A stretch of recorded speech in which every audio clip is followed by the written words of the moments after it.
So with the abbreviated off season that we're going to see after what's been the pause and all of that, yesterday I looked at Detroit. Today I'm going to look at Ottawa and where the Ottawa Senators may end up. And honestly, I have no idea how their roster is going to look next year. Although there's some players we know are going to be there. What is their role going to be? Is Duclair going to be on the first line, or is he going to lose his spot to somebody else coming in? Is there going to be a top prospect coming out of this year's draft that could push him down? And to me, the one spot that I look at on this roster and I say I think this is where if they're going to get back to the playoffs, they need to make that improvement is first line center. So, looking at the roster, and we'll start with the exits. Mikhail Bodker is gone. He's going to Europe. He's not coming back to play for the Sens. Matthew Pekka's a UFA this summer. We'll see whether or not Pekka's going to come back. Scott Sabourin, again, depth player. If they decide to bring him back, they can. They don't really have to. Ron Hainsey, defenseman. If they want to bring him back, they can. Again, they don't have to bring back these veterans, but it could be a very young, inexperienced roster overall. Craig Anderson, of course, likely to retire, and Mark Borowiecki, should Borokop decide to come back and play for Ottawa. That would be an excellent retain for them, but we'll see. And then with targets, I can't see high-profile free agents being targeted by the Sens, nor could I see a high-profile a UFA picking Ottawa right now.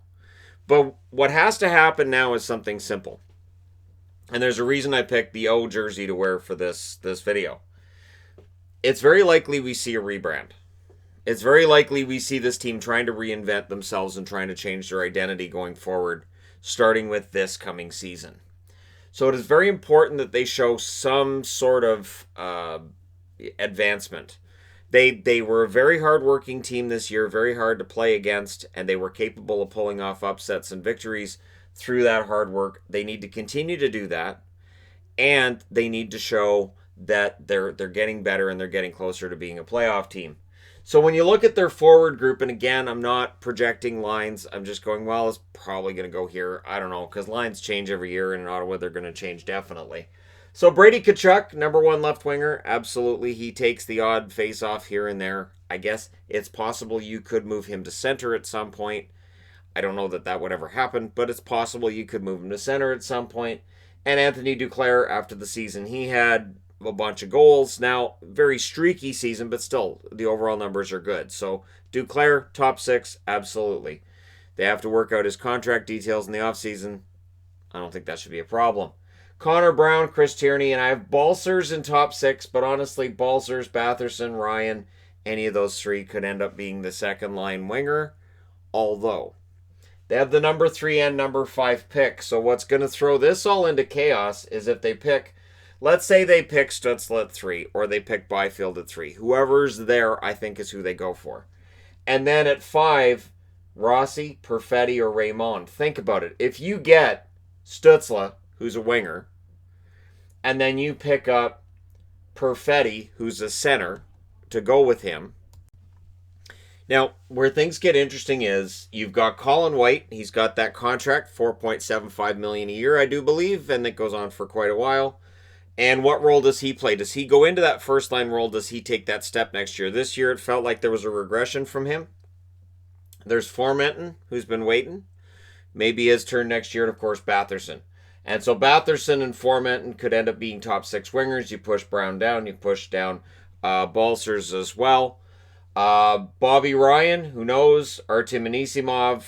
It is likely as this team gets better, Anisimov's going to see a diminished role with the team. And Jace Hawryluk, who was a pretty good pickup on the waiver wire for the Ottawa Senators, and I think he's earned at least a shot at playing fourth line. But there's all kinds of other names out there who could end up being in the picture. Now on the left side, Jonathan Gruden, Vitaly Abramov, and of course Nick Paul, who came in this season and played relatively well. Josh Norris, does he push his way into a spot? Does he get a shot at being one of the top pivots? Logan Brown, his agent was very vocal when Logan Brown, he felt, was being treated unfairly by the Ottawa Senators.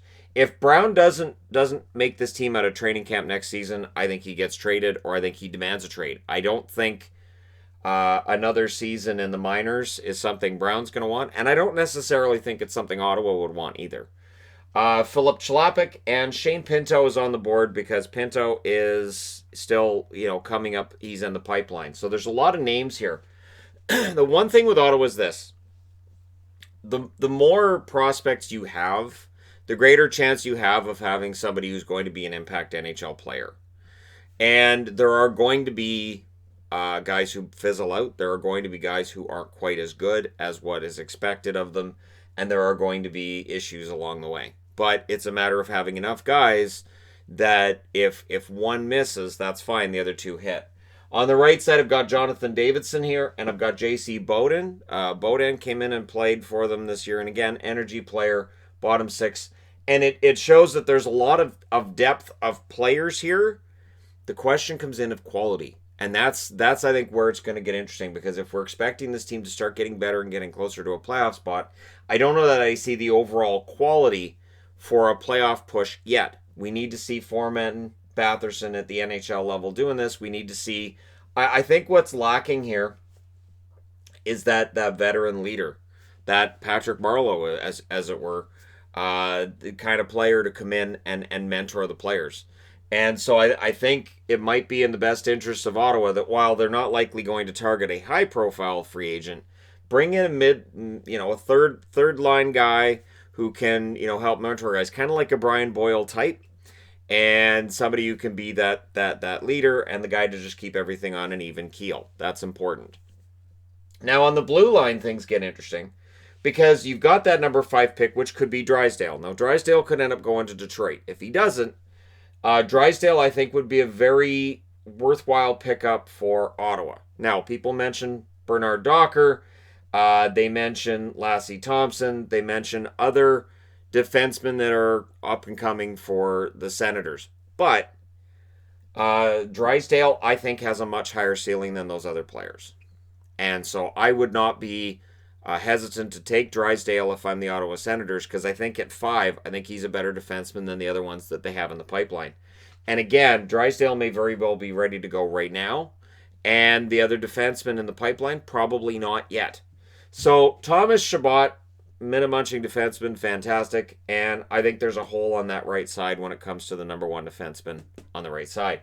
It could very well be one of these guys. Zaitsev may get that spot. Brandstrom is the guy that I think they want to take that spot. When they picked up Brandstrom from Vegas, they made a big to-do about it, and rightfully so. Brandstrom does have a really high ceiling, played very well in the American League. He needs to show that at the NHL level next season, or it's going to be hard for Ottawa to make that next step. Christian Wolanin, who had an injury-riddled season this year, if he's healthy, I think he can be a good top 6 defenseman in the NHL. And again, what kind of role does Zaitsev play? I think the more he plays, the less likely it is that we see a huge improvement from Ottawa this coming year. Mike Riley was a decent pickup for them, so I think they have the makings of a decent enough top 6 with that. And then you look, Maxime Lajoie, I still like Lajoie. I think he is an NHL level defenseman, and if he's not going to break camp with them, I think he might be a good piece for them to move in a trade if need be. Lassie Thompson, of course, first round pick this past year. Jacob Bernard Docker, first round pick the year before. Christian Jaros, I like Jaros. I don't know if he's going to end up being an NHL level defenseman. I do like him. Andreas Englund, who did come up and he's still listed on Cap Friendly as being on their roster. We'll see if he can make the team out of camp. And again, he's a restricted free agent this summer. And Artem Zub, who was signed this spring. I'm going to have my seasons all mixed up throughout this. But Artem, it was not signed as a 24-year-old to sit. So he may very well end up being the guy that they envision as playing with Chabot. He may very well be a guy who they envision as being a top 4 defenseman as well. And it's a 1-year entry-level deal. So it's in Artem's best interest to come in and make an impression. And he could be a steal. And again, the overall depth is nice. The one thing that I wonder is you've got Chabot, who's fantastic. I do think if they can add Drysdale, I think that just makes that blue line not just good for the future with guys like Bernard Docker and Thompson, but you add Drysdale to that list, and it's fantastic. And I mentioned Nashville a lot when it comes to the blue line, and it's because Nashville's done a really good job of having a good, solid blue line the whole way through. They've never been shy to pick up more defensive prospects, even when you look at their blue line and go, they don't really need a defenseman. Because again, defensemen are always in demand. So if you bring in Drysdale and you make somebody else expendable and tradable, odds are you're going to get a pretty good return on one of your other defensemen. So it does put Ottawa in a pretty good spot. Now, if they end up taking 2 forwards, then that really helps their forward depth, because odds are whoever comes out at 3 and 5 for Ottawa will be expected to make this roster out of camp and solidify either 2 forwards here or a forward and a defenseman. I've been in favor of a forward and defenseman myself. I'll see what they do. I don't think they can go wrong, because this top 10 for this draft looks pretty fantastic. Now, where I think Ottawa's going to have issues is in goal. So you've got Anders Nilsson likely to be the starter, Marcus Högberg likely the backup. Maybe they split starts 50-50. Högberg looked good. Anders Nilsson can be excellent for short periods. As a starter, I would not be putting a whole lot of faith in Anders Nilsson. And I say that as a Nilsson fan. If you follow this channel long enough, you know I like Anders Nilsson. I liked him in Vancouver. Towards the end of his time in Vancouver, it was obvious it wasn't really working out. And I understood the need to move on from Nilsson and bring up Demko. But, I definitely didn't wish him any ill.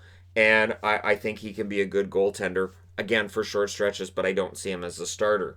So the issue I have with Ottawa is, if the plan is to start getting better in 2020, 2021, who is the goaltender that's going to get you there? If they were a team that I felt was going to target, a free agent, then Braden Holtby to Ottawa would make some sense. As crazy as that sounds, it would make some sense. Philip Gustafsson, not ready. Philip Gustafsson's numbers in the AHL show he's going to need some more time. Joey Decord may very well come out of nowhere and end up being a backup goaltender if Högberg can't follow it up. So we may see something change with their backup position, but I honestly would not rule out Ottawa getting another goaltender. I'm just not sure where they look. Now, one thing that may factor in for Ottawa is Seattle. Seattle is still coming in next year, despite rumors to the contrary. And so it may be a benefit to Ottawa to go to a team like, I'll just say Pittsburgh, because Pittsburgh, obviously, with Jarry and Murray, have 2 goaltenders who are young, and they're going to want to, not lose one for free to Seattle. Would it be to the benefit of Ottawa to go to Pittsburgh and go, so Jarry and Murray, which one are you really attached to, and which one might you be willing to move? We have prospects that you don't have on your team because you've been good for a long time, and your prospect pool looks kind of shallow. So we'll pick up one of those goalies, make him our starter.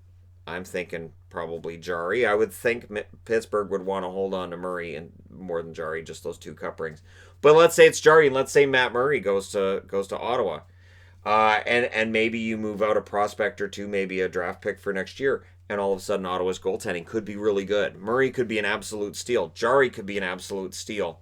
And at the same time, it might make sense for a team like Pittsburgh, who might be looking a year or 2 down the road and going, yeah, with the cap staying the same, we have to make a move, and picking up prospects makes sense, because having guys on our roster who are on entry-level contracts is the best move we can make. So there is reason to think that Ottawa can get better. It's going to be on Dorian to make things better. The general manager is going to have to work a little bit of magic. But there are reasons to think that this year's draft picks, added to what they've already got, we need to see improvement in Ottawa this year for the fan base and just to add credence to what they're doing. Because if this team falls back, if they end up being a 30th, 31st rated team next year, if they fall to the back of the league, there's going to be people right away that say, well, this rebuild isn't working, is it? So it'd be interesting to see what happens. Let me know what you guys think in the comment section below regarding the Ottawa Senators, their future and their present, and where you think they end up next year. Don't forget to hit like and subscribe if you're browsing your way through. You just happened upon this video. Thank you guys so much for watching, for all your support. I'll talk to you again soon.